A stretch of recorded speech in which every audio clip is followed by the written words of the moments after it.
So Trevor Lawrence was on the losing side of the Clemson LSU game, and he finally got his first loss. He finally got his first loss after being 25-0 as a starter for Clemson. And he did not look good at all in that Clemson LSU game. Once LSU took the lead and shut down that running game from both Lawrence and Etienne, he looked confused. He didn't look like he knew what he was doing. He just looked out of sync. He was missing throws that he should have made. He was overthrowing, and it just looked pretty bad.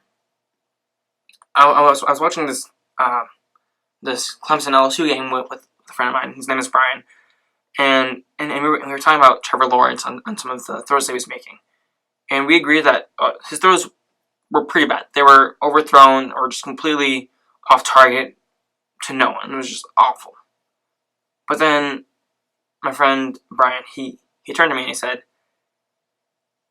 on those scramble plays when he's rolling out of the pocket or he's getting pressured and starts going out of the pocket, escaping the pocket, or scrambling or on a rollout, on any of those ones, Trevor Lawrence was not looking downfield.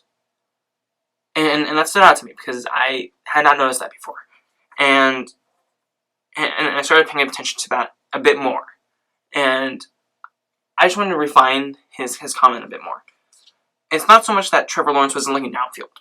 It was more of Trevor Lawrence on those rollouts, on those escape the pocket plays. It wasn't so much that he was not looking down the field. It was that he wanted to run first. And then he was like, oh wait, there's a linebacker right there, or cornerback right there. I can't run, I will get destroyed. And then he looked downfield, and by that time, pressure was in his face from that linebacker or cornerback that was going after him, and he just threw it into the dirt. That's what it looked like more to me, rather than he just wasn't looking downfield. It looked like he was looking downfield far too late because he had the instinct or desire to run the ball instead, because that's where most of his success had come from. But with all that being said, all of his bad throws throughout that whole game, all of his poor decision making as well, when he would not slide and end up giving up a fumble, which I felt was going to happen at some point with the way that he just wasn't sliding. With all that being said, I think that this is a good time for Trevor Lawrence to lose. I think this was the perfect time, and I think it's good for him that he lost, only if he looks at it in the right way. And I think it's good for him and also NFL scouts so that they can see what he's really, really made of. But for Trevor Lawrence specifically, no one improves by winning over and over and over again or having success all the time. You have to face some adversity, because if you just keep on winning, when that adversity finally hits, you won't know what to do. You really won't know what to do. And that's what happened with Trevor Lawrence. He finally hit some adversity, and he didn't know what to do. It just didn't work. And I think that this, and yes, this loss for him sucks. It hurts and it sucks. And this is a really bad adversity for him to go through after winning a whole bunch. But I think it's good for him to face this. And I think that if he looks at this as, wow, I played bad, that game sucked. It was horrible for us. It sucked. But what can I do to make sure that never happens again?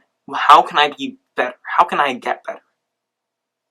And I think that he can take a page out of Joe Burrow's book, which is just sit down in the film room, look at it, and also keep on working on his throwing. If he does that, because Clemson's going to be right back in the playoffs, because they're a good football team, they'll be right back in the playoffs. If he really, really puts the time and effort and uses that as motivation, as fuel to get better, I think that he specifically will be much, much, much better next year and will be a much better passer. I like that he was on the verge of tears as his teammates were making sure that he was okay on the sideline, and then telling him that it's okay.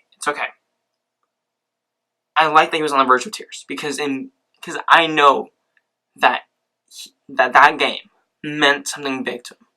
That although that they won last year, it still means something for him, and that the loss hurts, and that sucks, and it's a lot of pain for him. I just want to see him use that loss, that pain, as fuel for him next season to improve his game, to become a better passer, so that when he goes to the NFL, because he will go to the NFL, barring injury or something crazy, he will be drafted, and I want to see him succeed in the NFL rather than fall flat on his face.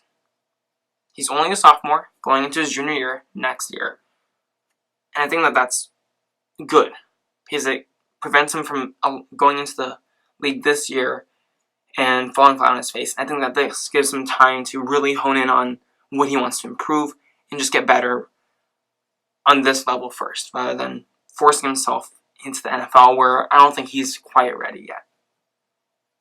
So, as long as Trevor Lawrence takes that to heart and really, really improves his game and really uses that as motivation and puts in the time and hard work and builds that work ethic, if he does that, he's going to be right back on track and will have the chance next year to redeem himself.